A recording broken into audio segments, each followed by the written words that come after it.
वाराणसी में 2 अक्टूबर को पूर्व सांसद और एसआईएस ग्रुप के संस्थापक डॉक्टर आर के सिन्हा ने लाल बहादुर शास्त्री को सादगी और सरलता का प्रतीक बताते हुए श्रद्धांजलि दी।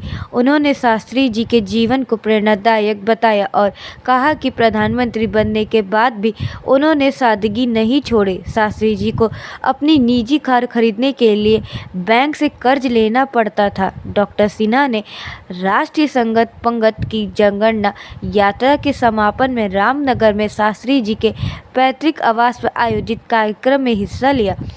उन्होंने शास्त्री जी की स्मृतियों को संजोने के लिए कई विकास योजनाओं की बात प्रधानमंत्री और रेल मंत्री तक पहुंचाने का वादा किया। मैं दिल्ली जाऊंगा, उठाऊंगा। मैं हो सकता है कल ही मैं उस पे कागज तैयार करके पत्र लिख के प्रधानमंत्री को, गृह मंत्री को, रेल मंत्री को, जो भी हैं उनको भेज दूं। सर, इसकी शुरुआत कहाँ से होगी और इसका समापन कहाँ होगा? शुरुआत तो आज हो गई है, समापन हमको पता नहीं। सर, इसका उद्देश्य क्या है? जागरण यात्रा का उद्देश्य क्या है?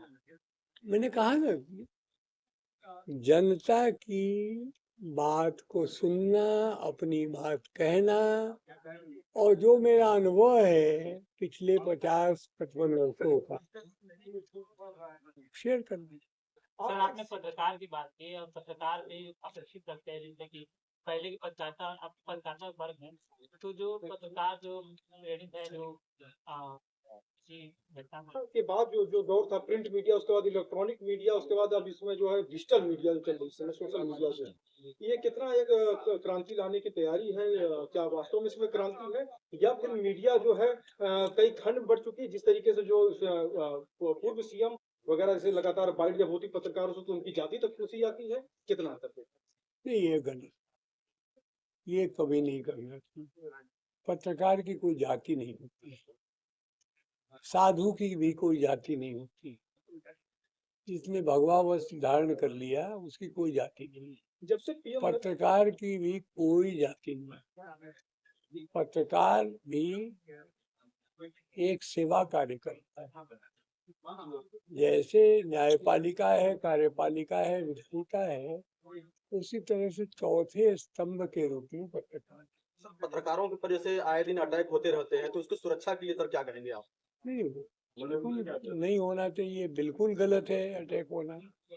और इसके लिए जब जब कहीं किसी पत्रकार पे कोई अटैक पहले भी हुआ है तो मैं गया हूँ उसके घर। मैं उसके लिए मैंने जहाँ तक हो सका है उसको, परिवार को भी मदद की है, और वो प्रशासन और शासन उच्च अधिकारियों सबके लिए हमने अपने तरफ से मदद किया। किसी एक संस्थान में कार्यरत पत्रकार और फ्रीलांसर में आप कितना अंतर देते हैं? क्या वो फ्रीलांसर एक एकदम निडर पत्रकारिता करते हैं, या फिर किसी एक संस्थान को जो है किसी वार्ता में?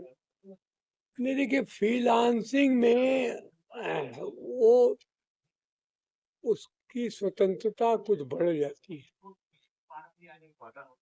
जैसे आज के दिन मैं जो लिखता हूँ, जितना निडर होकर लिख सकता हूँ, जब हमारे ऊपर हमारे एडिटर बैठे होते हैं तो उनकी भावना को भी ध्यान में रखना पड़ता है। नए पत्रकारों को क्या सलाह देना चाहेंगे, जो युवा वर्ग के जो पत्रकारिता जगत से जो आ रहे हैं इस समय, तो तमाम विश्वविद्यालय?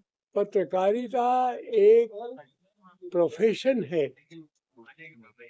लेकिन प्रोफेशन से ज्यादा बड़ा वो मिशन है।